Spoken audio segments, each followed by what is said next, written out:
Tibet majestically stands on the roof of the world.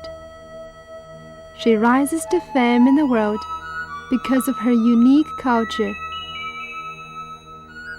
Her azure blue skies, leaps and bounds of plains, holy mountains and lakes, everlasting snows, give people a constant picture of beauty.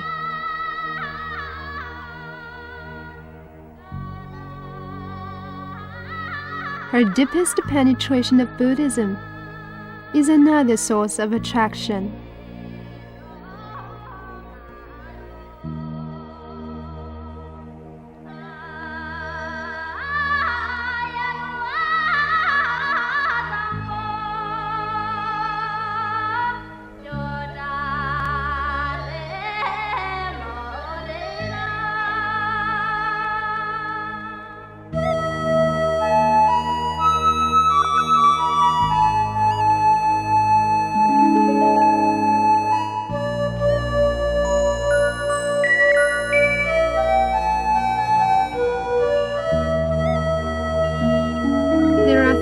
Monasteries of the Gelugpa order in Lhasa, Jampur, Sera, and Gangton, traditionally known as the three great monasteries of Tibet.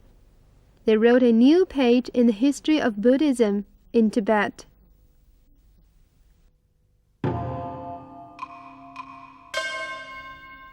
Jampur lies to the west of Lhasa at the foot of Mount Gampoe.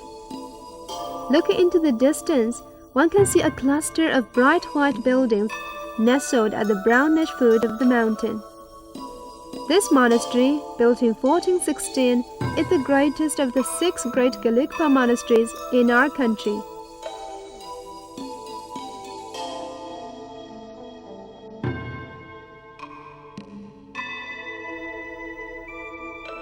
Jampur is an outstanding monastery in which the 1st to the 5th Dalai Lamas took up residence. The 5th Dalai Lama only moved to the Potala after he was appointed by the emperor of the Qing dynasty, and after Potala was expanded.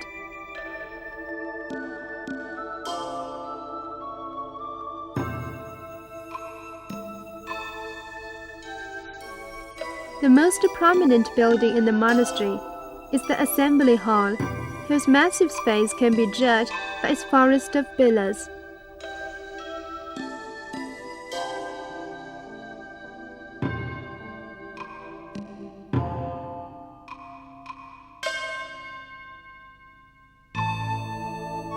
The Assembly Hall is magnificently decorated with bronze images and butter lamps.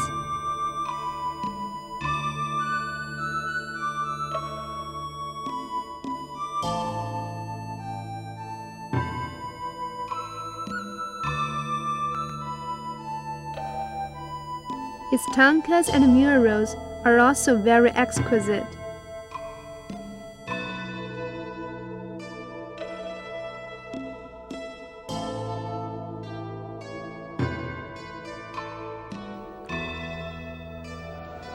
At the annual opening of the Shaton, the great applique tanka of the Shakyamuni Buddha is put on display on the slopes of the hill near the monastery for worshippers in the distance.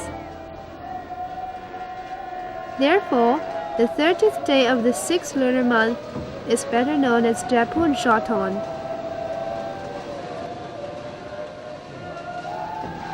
The giant tanka hangs on the slope of the hill with a screen covering it.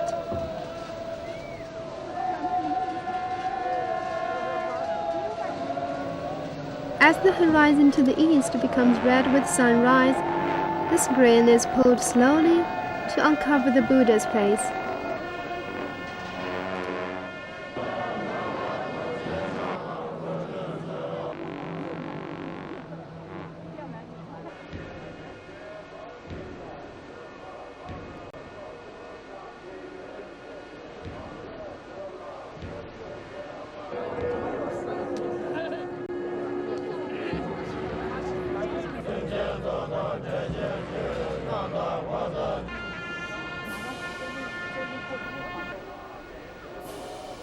At the raising of the screen, smoke, prayers, and ceremonial scarves fill the morning air.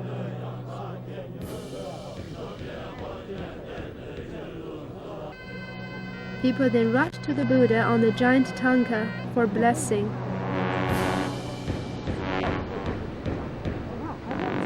And the ceremonial scarves cover the Buddha like the waves of snow.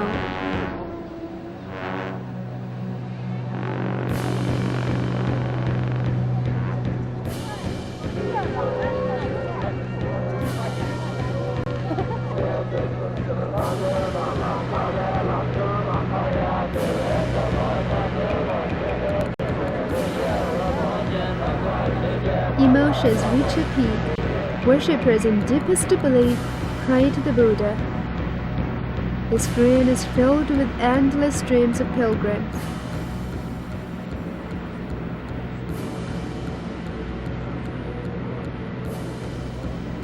It's a wonderful picture. No word can describe its emotion. It's a memory that will infinitely remain in one's mind.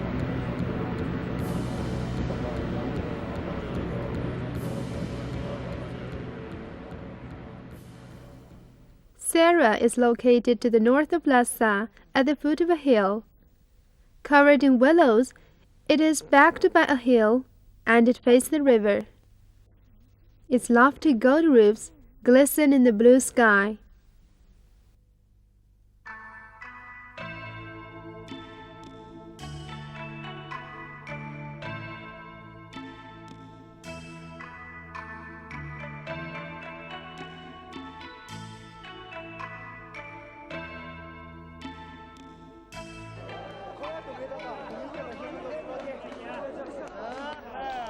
Visitors to Sera will certainly be interested in the philosophical debate held once a day by the monks. Their debates can be understood as a discussion of the Buddhist philosophy or a style of study among monks.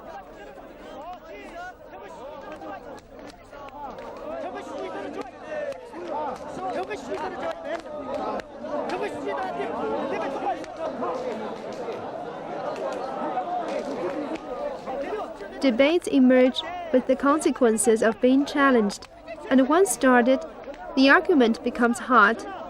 Debaters use their rosaries as instruments in applying various gestures to the heated argument. The attacker usually challenges his opponent for a quicker answer, or he performs more gestures by pulling his rosary to win over his opponent by the blessing of the Buddha. The heated atmosphere of the debating court also attracts a bystander. Look, he now knows the gesture too.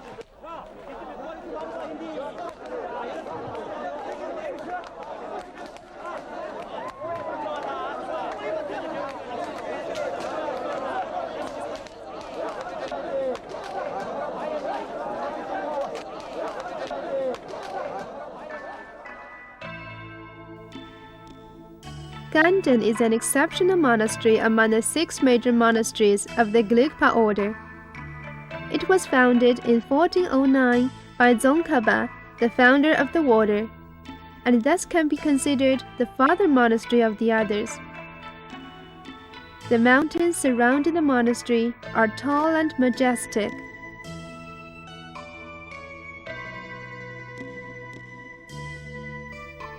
Tsongkhapa passed away in the year 1419 in Gangton Monastery, and his body was embalmed in a stupa in his tomb chapel.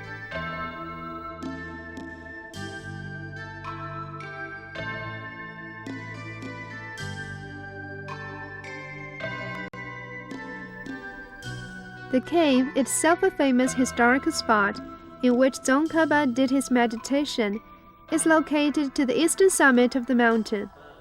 Below it is Tsongkhapa's residence, in which his scriptures, robes, and seals are kept as relics.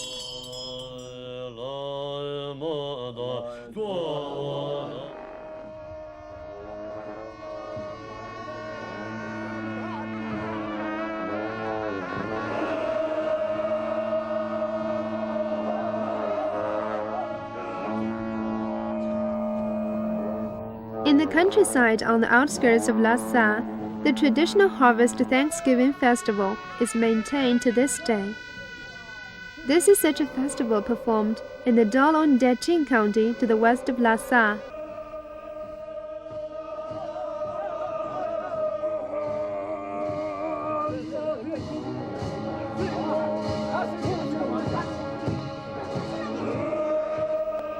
The folks in their riders' costumes, in order to wish for prosperity from their field gods, go in procession round the fields in the village. The country folk for generations have been praying this way to the field gods for good harvests.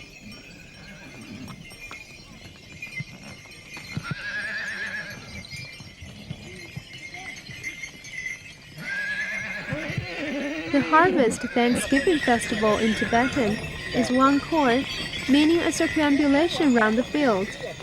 It is believed that the festival originated around the time of the Tibetan king Bude Gunja 1,500 years ago. Circling the fields is the peak of the festival. This grand procession goes round the beautiful plateau scenery, a mixture of greenish-yellow fields.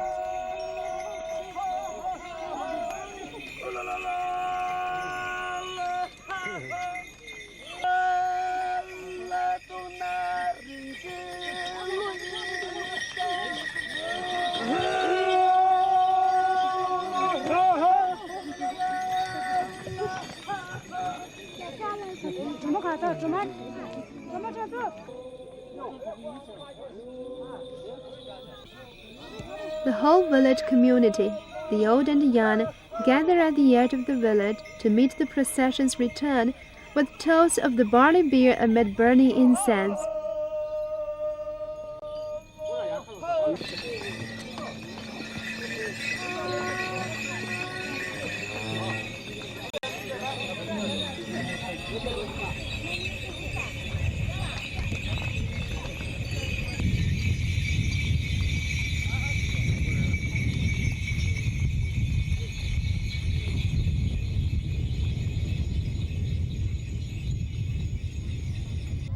The Harvest Thanksgiving is one of the most popular festivals in the countryside. The country folks, after a year's hard labor, relax for a good holiday at the festival. They have horse races and archery competitions.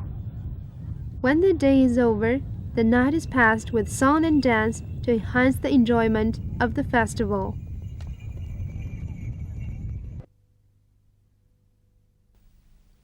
Lhasa, during its lengthy history of 1,300 years, still bathed in the strong sun of the plateau.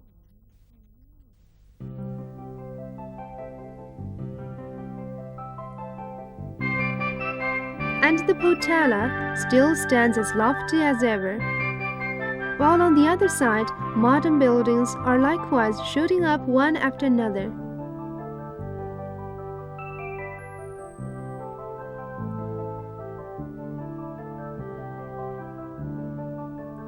The jewel khan still remains in the midst of burning incense and flickering butter lamps, while on the other side, the blazing colors of modern neon lights seem to be heavenly rainbows dropping to the earth.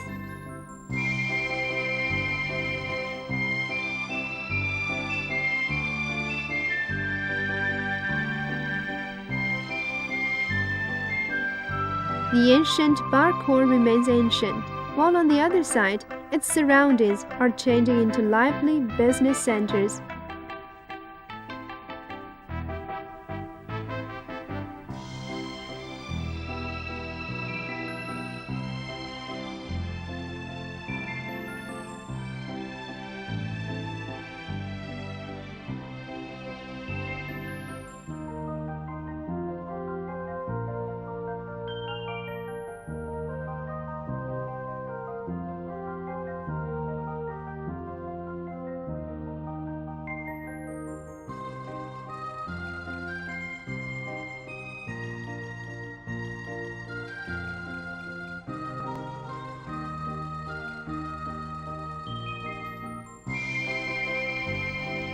The ancient and modern, religion and modern livelihood, tranquility and liveliness are in unity in this ancient city on the plateau.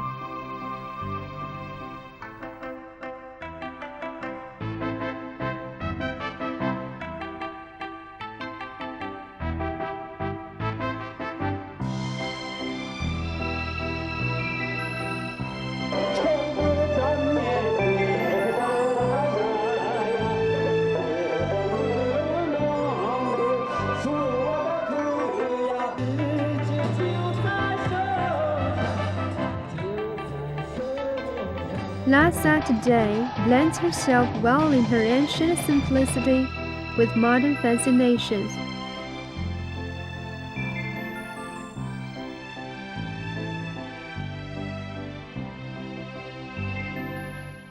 In her ancient serene nights with the modern rhythm of music and laughter. And in her ancient life in the sun with modern enthusiasm.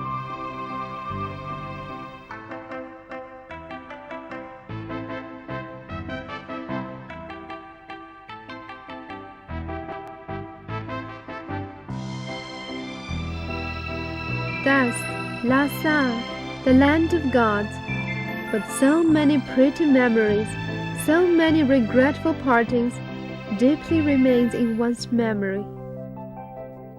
She will forever be in one's memory, like a book without an ending, and like a painting without a horizon.